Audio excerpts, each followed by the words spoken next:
Hello, good morning. This is Strip Threads. I am Michael, your host. I'm more or less back.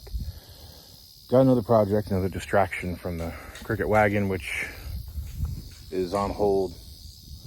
My plan is to haul it down and have it either hot tanked or sandblasted. So right now I'm not really doing much with it other than stacking things on it. I've got a new project I'm going to show you guys here. So I've always had an affinity for these road toads. If you've never heard that expression before, it's what they call them because they kind of look like a frog. Toad. And this, you don't even have to be nice. This thing is a clapped out, roached out POS. But at the same time, it can be put back on road. Oh, looks like we've got ourselves a helper. Pretty. So obviously we need some tires. At least something to let me roll it around. Speaking of which, I think these two tires roll. I think the left side tires don't. As you can see, it's got a lot of rust. So the story that I get on this car is the people I bought it from were friends with him. He fixed it up. You can see where they patched it here. Kind of patched up the rust, bondoed it all up, and painted it. This is about the same shade of gray as the swept line in my wrecker. So we'll call it Mustang Gray. This damage that you see here, all this Bondo, I don't know for sure if this was before or after the gray paint job. I thought that I had seen some red paint. So this might be crash damage from quite a while before, or that might just be that red lacquer spot putty. Either way, it doesn't matter. So you got some damage here around the taillight. That wasn't fixed very well. A little bit of damage on the trunk lid. My stud gun put a bunch of studs on this ridge here. You could pull that back out. I mean, this could be fixed fairly easily with better equipment. Obviously, the car's original color was red. This tire actually holds air. Doesn't roll. That one doesn't roll. The front fenders have been replaced. This one, I am pretty certain it's a 62. Because 62s had a squared off Valiant emblem.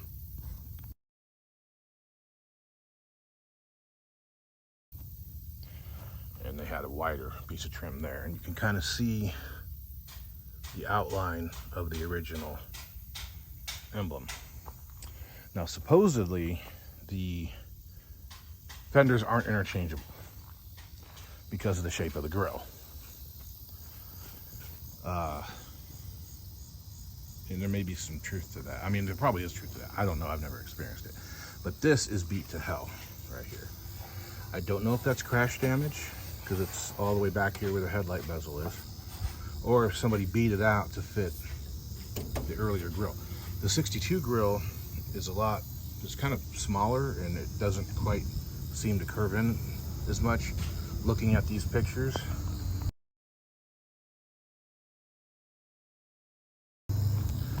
But I don't know. The lower valance is actually in decent shape. That can be fixed.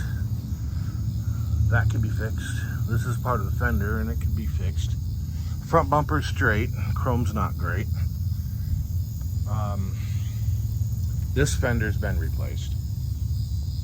Both of them were white, which is good, and I'll get to that in a little bit.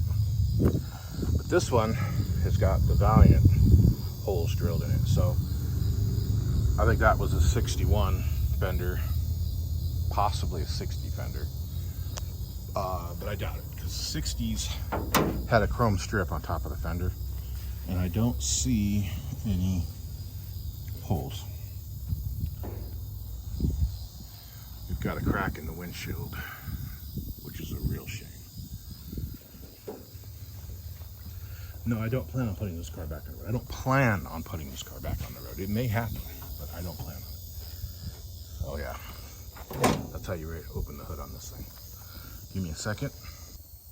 And so here you have what's expected. Slant 6. And I was told that this engine was rebuilt.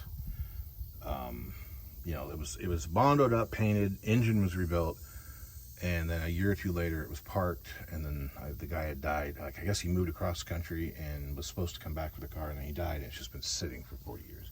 The engine does turn over. I turned it by hand, just, you know, a little tiny bit. I'm going to pull the plugs out and spray some kind of lubricant in there, WD-40 or whatever, something so it's not cranking over dry.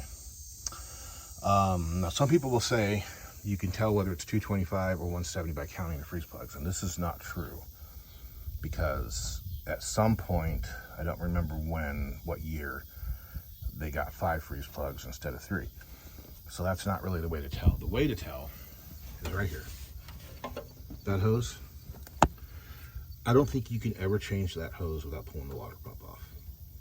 But on a 225, it's about 3 inches long, and I'll show you here.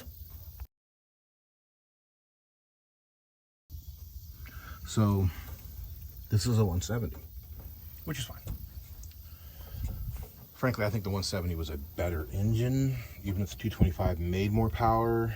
A lot of people in the Slant 6 know that I've known and talked to. A hyperpack responds a lot better to a 170 than a 225. I think the 225 rods were so long that they like to bend. People talk about how great 225s are. I haven't had that great of luck with them. I will show you my 62 Savoy on another video. So 16 and 61 Valiants were kind of by themselves. 60 was just a Valiant, 61 became a Plymouth Valiant, 62 was Plymouth Valiant. 62 used pretty much all the same stuff that Valiants used up until 67, and then they changed them around a bit. But like the steering box, I think is exclusive to 6061. The starter is a Prestolite starter, it's exclusive to 6061. Little things, the throttle linkage, carburetors, stuff like that. This engine should be orange. So I don't know if this was a rattle can rebuild or if this was a true rebuild, but there is overspray on the starter, there's overspray on the upper radiator hose. No overspray on the manifolds though, and those manifolds look like they were always blue or green. You can see they painted the exhaust silver, no overspray there. You can see the red on top of the dipstick there. Oil was clean when I checked it. I haven't checked the tranny yet, I haven't checked the master yet. I'm sure they're empty, shot, whatever. I don't see any real crash damage here.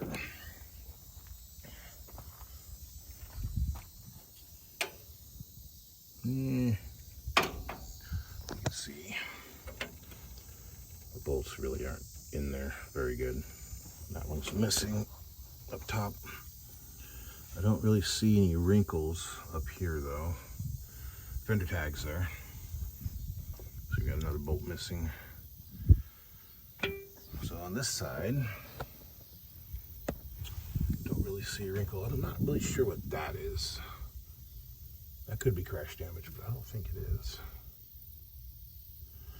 Now, oh yeah, see those bolts are all missing. This fender is missing a liner. So you can see everything up there. There's supposed to be a plate that goes on the back half of that. But you can see there's no rod here. It's pretty solid. It's just rusted out. It's like that's where the I don't know. We're gonna have to tear it all apart to look at it. I'm not sure what all that is. That could be rot that was patched badly. I don't know.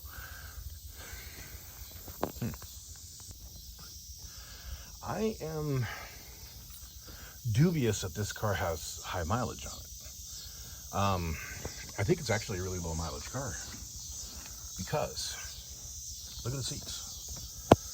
All these tears just happened from us messing with it. And this is original upholstery. Now the back seat has the clear vinyl covering on it, so the material's perfect underneath it. It'll probably tear just like this stuff will as soon as you put weight on it. See? Your fingers just go right through it. But as far as the mileage goes, you look here and all that texture is still there. None of it's worn. Cars with high mileage, this would be worn pretty smooth. Same thing here. This front corner should be smooth. It's got all the texture. Steering wheels, you can tell sometimes, like this guy here. Let me get it to turn. Now these steering wheels, if you ever get a 6061, you can't really change the steering wheel because the column is so short and it's got so much dish on the wheel. Your steering wheel would be way the hell out here and it'd be hitting all the gauge pod and everything, you know, so don't even try. 63 used a regular column and a regular steering wheel. I like the look of these steering wheels better, but I think if I tried to put this steering wheel on the 62, it'd be in my face. Anyway, so you can tell, you see the texture on the steering wheel here? It's not worn smooth. You can look at knobs and stuff a lot of times too. Usually, if I've noticed around 100,000 miles, it seems like the carpet will have a hole in it right at the heel of the gas pedal. The guy put this Mylar insulation down, so you can't really see it. But you look at the corner of the brake pedal, and it's worn a little bit, but not very much. Gas pedal's not worn much. Parking brake pedal isn't worn very much. So I think this car had low mileage. I can't read the speedometer. Now, another thing. The 61s had black gauges. 60s had black gauges, sorry. 61s had white gauges. And so somebody has put a 60 speedometer in it. There's the 61 and the other gauges. And you can see how busted up this cluster is. It's all kinds of broken. But this, I turned this and it's rough and gummy, so that's probably why they changed it. Now another thing, the gauge pod is zinc, pot metal, cast. This is plastic, and you can see it's shot. Now from what I understand, in 61, these became the same color as the dashboard, but in 60, they were all black. I don't really care either way. You see the headliner was intact, but it's got mice. So I'll bet you there is a crap ton of mouse poop up in there, no pun. It's a shame that this thing sat so long. Still got the radio in it, tube radio, and that may look familiar to you if you remember on my swept line. It's got one of those radios in it from a Lancer, which is the Dodge version of this, if you didn't know. You see the inner fender liner is missing on this side too. Push button auto, it'll be a 904. Has a parking pin. And it has the brakes on the wheels. And you'll notice the strap. This is the only door that worked. The other ones won't open. And so I got this one to open finally, but now it won't close. So we had to strap it shut to tow it. And we had so much hell. So we get there. And like I said, the car hasn't moved in God knows how long. I don't see any kind of a tag registration. I haven't looked in the glove box other than to see that there's a dead mouse in it. So we start looking to see what we're going to do. And my winch is fast, but it's too fast actually. But it's not super powerful, unfortunately. It's something I dug out of my buddy's scrapyard a long time ago. But it works. If you had a rolling car, it would pull it up on the trailer, no problem. But with the wheels being stuck and flat, it didn't work. So the guy, the guy and his wife, they're elderly, had a bunch of Falcons. They had a couple darts. They had this. He used a skid steer to help load it. And thank God for that, because I don't know how we'd ever have gotten it. We did do some damage, just a little bit here. Just a little bit here, a little dent to the front of the hood. No big deal. I think we got some scrapes on the grill. Again, no big deal. I can live with it. If I put this car back on the road and drive it, obviously nobody's going to care about little things like that. The Jiffy Jet bag is still there. So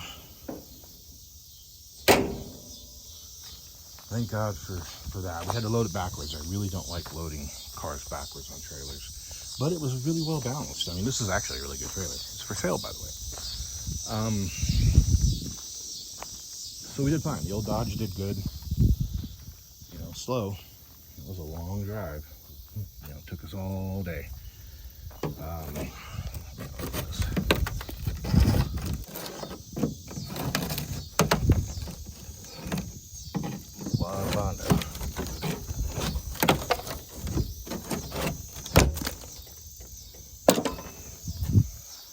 Yeah, see, it's been patched and rusted through again. Anyway, so what are we doing? Well, why did I buy this turd? Easy answer. So my buddy Jim has a 62 two-door post, and I love post cars. I don't care about four-door, two-door. To me, a four-door is just as good as a two-door for most cars. This car, they have the exact same roof line. You can turn one of these into a two-door. I mean, the back quarter windows are identical. The ABC pillar has a D pillar. C and D pillars are the same two-door, four-door. But I digress. So I've known about this car ever since I went out there. I felt, I was like, oh my God, I want this car. Oh, that's kind of rough. Got to really looking at it. I've already shot some video on that car, but I'm going to put this one up first because I don't own that car yet. Hopefully I will own that car. Jim Scribner's one of my best friends. I shot the videos, the junkyard videos on him. I've, tried to put you guys in touch with some stuff that maybe he'll buy. Or you'll buy. Jim's wife just passed. They were very close, and she was, Cleo was an awesome person. She was just as much fun to talk to as Jim, to tell you the truth. So I just kind of want to leave him alone and let him, get through whatever the grieving process is, and we can bring it up later. I don't imagine it's going to affect anything. I just don't want to mess with him too much. So that being said, that 62 at a glance doesn't have as much rust as this. I mean, this car was completely rusted out and patched up, and now it's completely rusted out again, so it's probably a lot worse than what we can see here. The car out at the farm looks like it might have some rust. It's got the little tiny specks, where if you pushed a screwdriver against it, it would go through, but there's no rust, huge rust bubbles or anything like this. The front fenders are rusted through right on top. So right about in here, the front fenders have a little bit of rust, which could be patched really easily. And the fenders are fairly straight. The problem is, it being a 62, somebody has put a 61 front clip on it. And where you saw the bolts missing, about 3 inches back from that has been chopped off and then acetylene welded back together. So they cut the core support off the 61 or 60 and the 62. They cut the core support off the 62 and welded a 60 core support on. And the fenders have been welded to the inner fenders a little bit. And if you look at the inner fenders, there's a buckle, and then back here where the hinge is, you can see that the inner fender has been pushed into the firewall about an inch. And right here, there is no door gap. It is touching here. And if you go to the back of the door, you know, where the quarter panel is, it wouldn't be a door. It's touching. But up here, you've got a pretty wide gap. It's almost an inch. So that means that the cowl has been pushed back, and this has been pushed like that. So it went up. And there's a kind of a buckle right here. So that was the reason why. And then the floorboards are gone. There's nothing left of it. There's like half of the tunnel, 2/3 of the tunnel still there, but part way up it, and then all the way out here to the rockers is gone. But the rockers seem solid. They look solid. So it's just sheet metal. I'm thinking it's just sheet metal. There's a big, huge dent right here. And the rear bumper, I think it's pretty straight, but it's got some really deep scratches in it, like somebody pushed it. And this panel's a little wrinkled, but not super bad. And of course, the 62s did not have the toilet seat that the 60s and 61s had.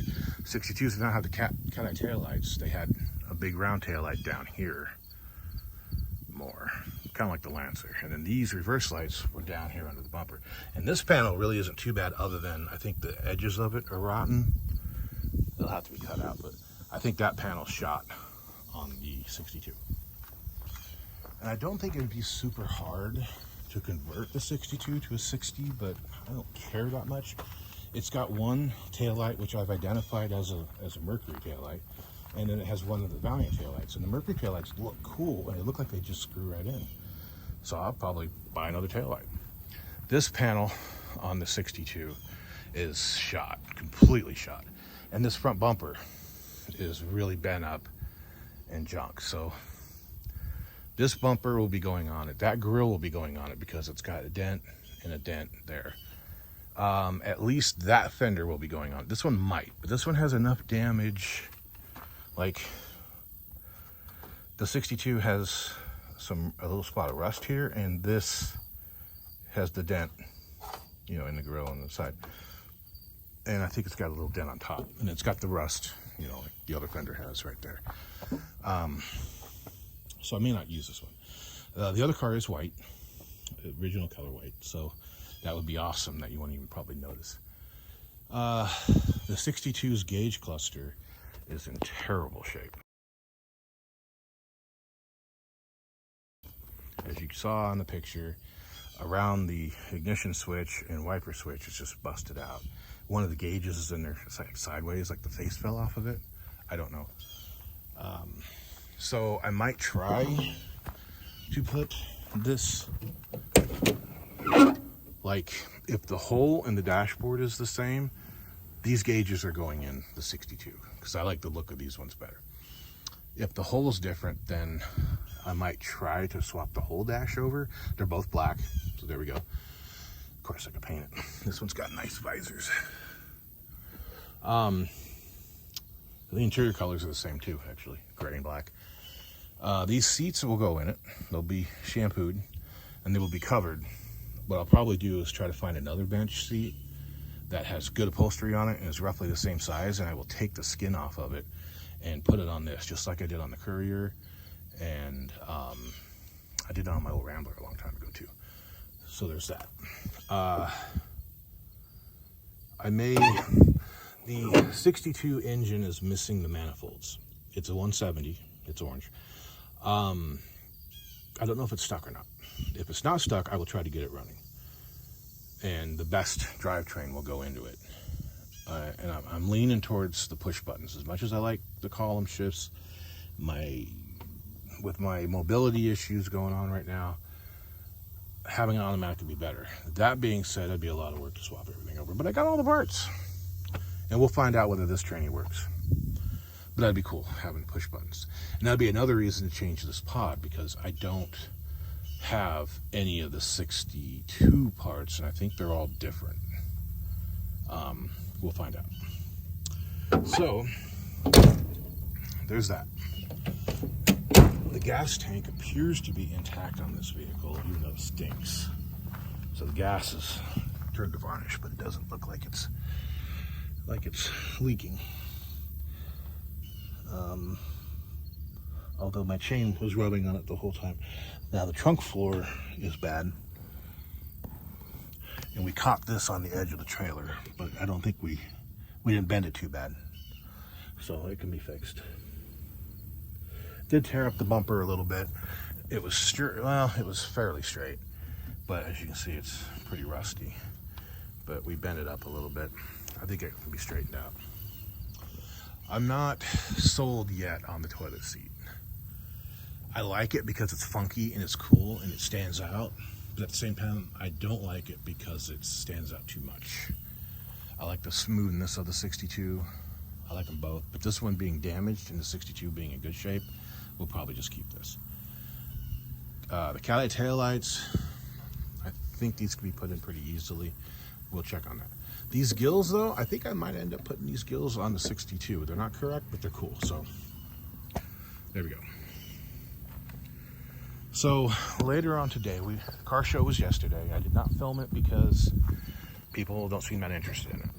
It seems like a lot of the lowest trafficked videos I have are the car show ones, and then I always get the copyright strike because there's so much music playing that I just didn't bother. Plus I don't feel that great, so all the super walking around and trying to film stuff around people, I just didn't want to deal with it. So if you guys are disappointed by that, let me know, and then next year, ooh, I got a bug crawling on me.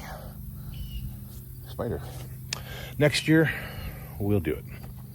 But the cars, I was there, and I've got 3 cars sitting down there I need to go pick up. They're in the middle of the street, so hopefully that wasn't a problem for anybody. So yeah, we need to go down there, get the vehicles. Once I get everything home, I am going to work on getting this thing running. So we're gonna do a will it run, and you guys will be here for the ride. So we'll see. I gotta work tomorrow, but Tuesday I'll probably pull all these wheels and tires off.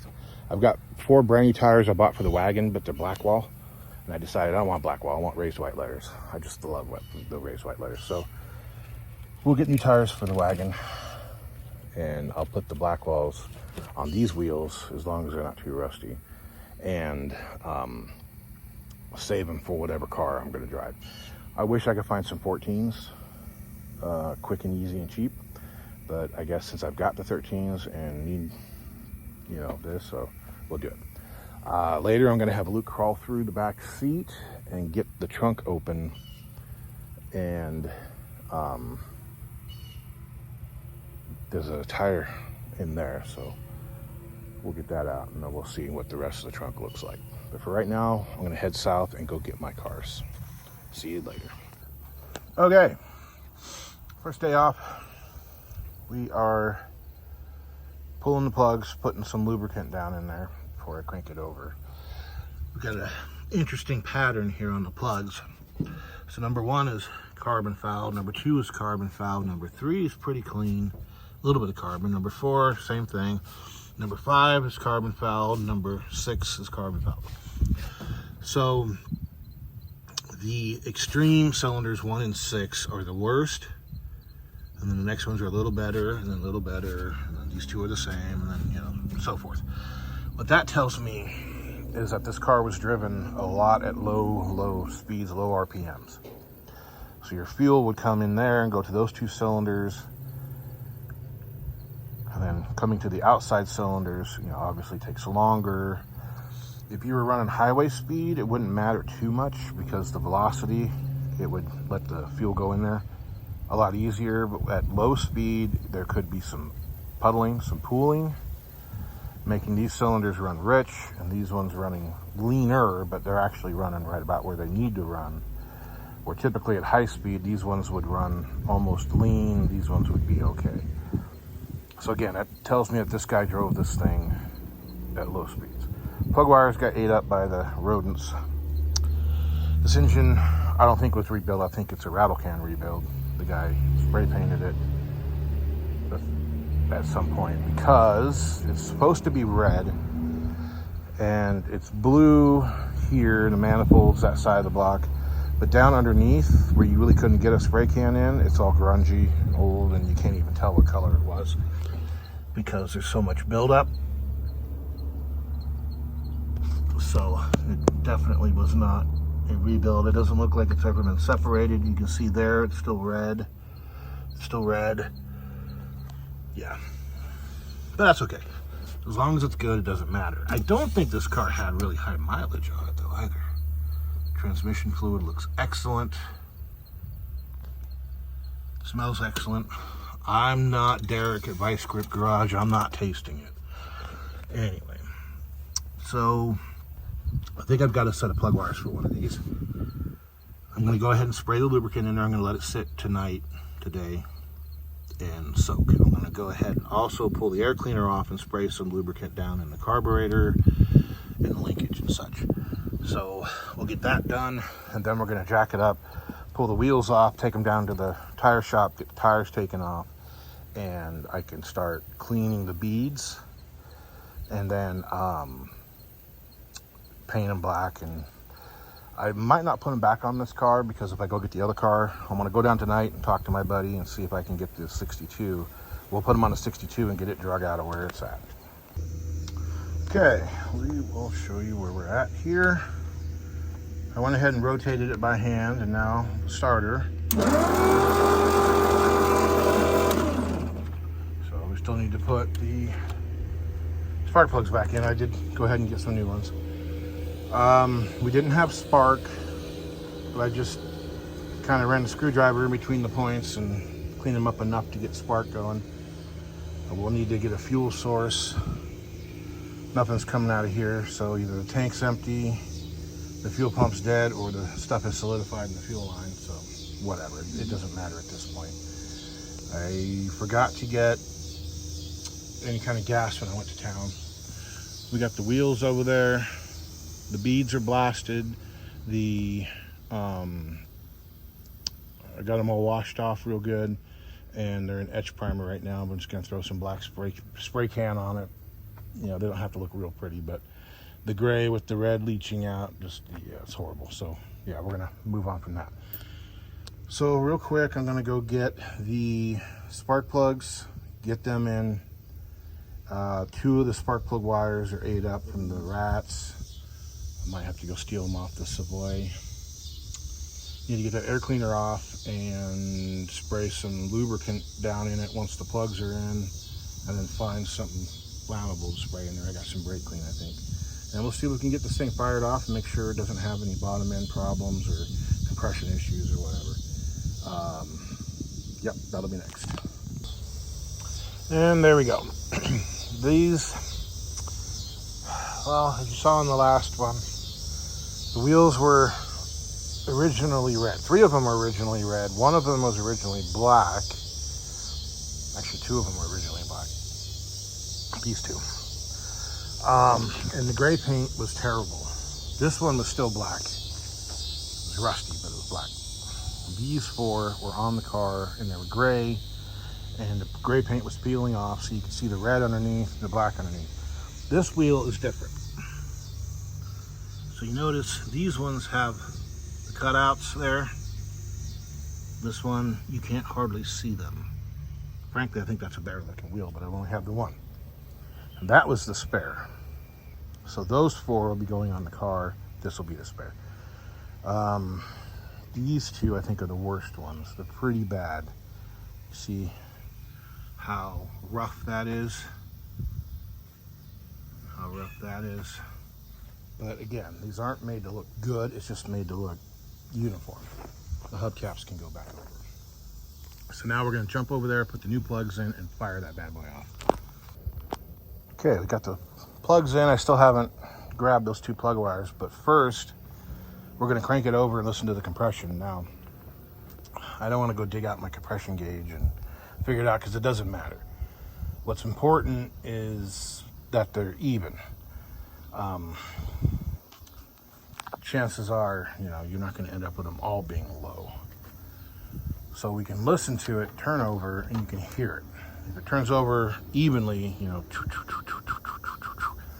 then the compression's fairly even across all the cylinders. If it turns over, that's skipping that one cylinder that's weak. So we'll know.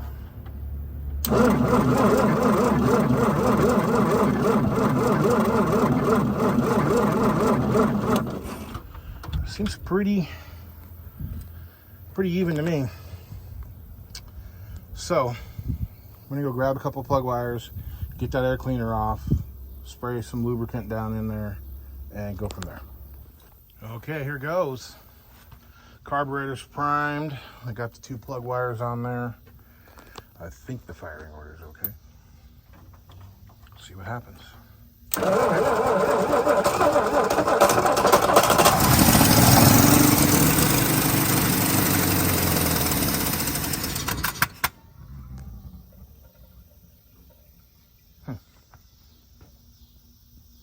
That sounded funny. Ooh, look at that big old vacuum line that's wide open there. Okay, I have no idea where my vacuum caps are, so I just plugged off a piece of 3/8 hose. Let's find out what happens this time. Oops, I left my ignition plugged in.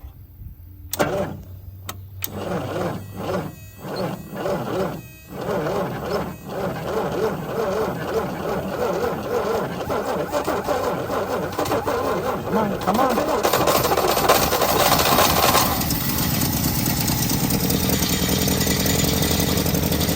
Oh, there goes the fuel pump.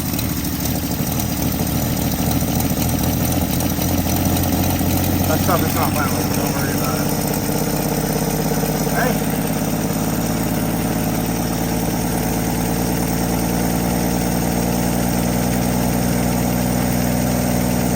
Running on all 6. No big clouds of blow by.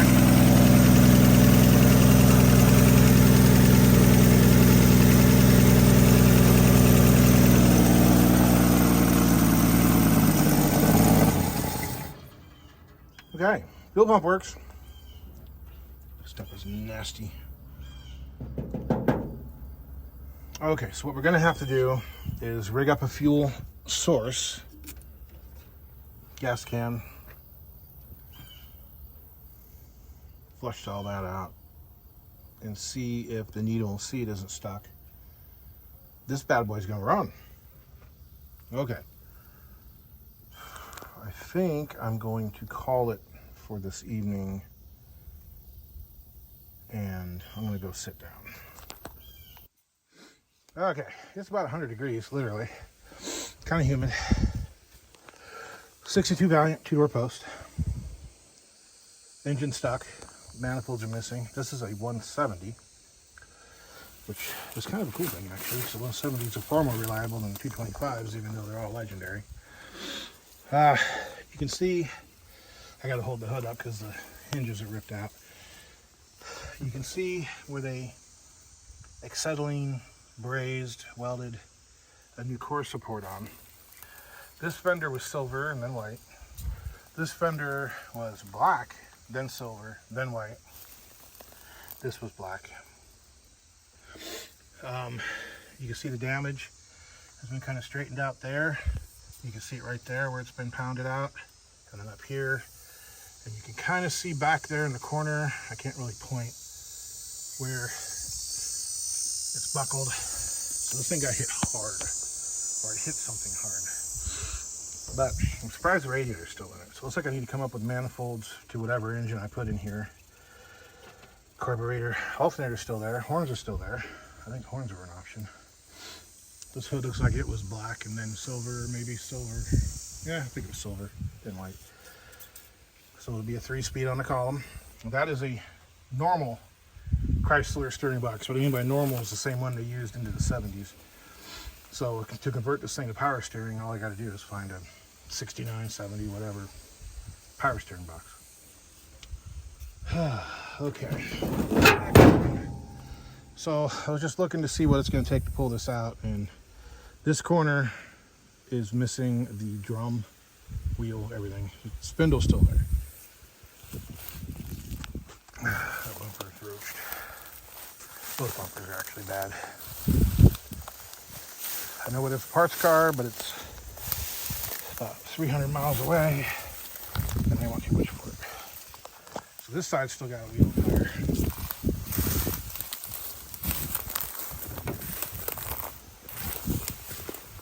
That still does, and the other side does too. You got this pretty significant dent here. I don't think it was from being hit behind, because there's no damage on the inside. I think it was from something falling on it.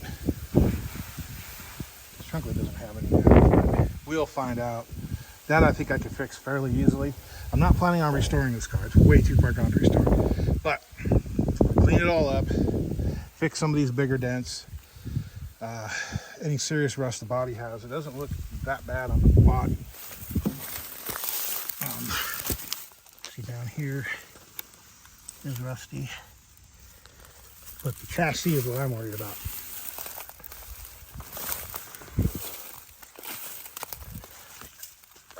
Yeah, see, that's all rusted out completely. You can see all the bubbles. Okay, interior is beyond roached.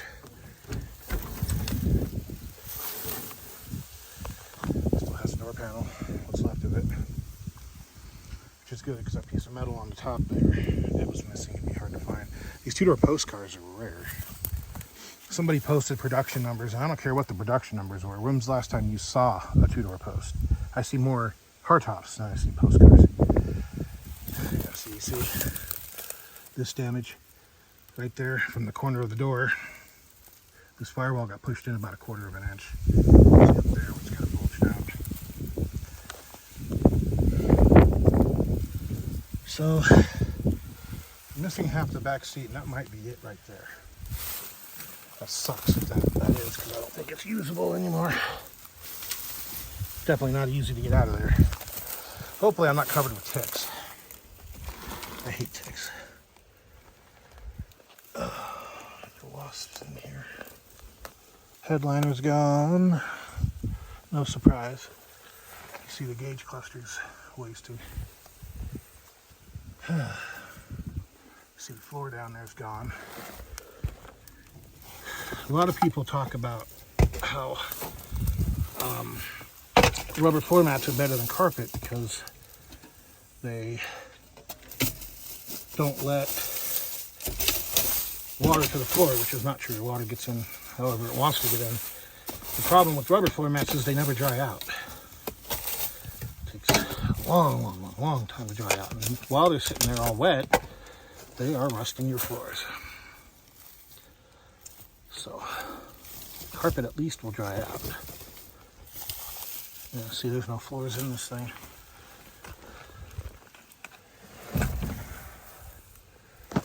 Oh man, I can't wait to get this thing unlocked.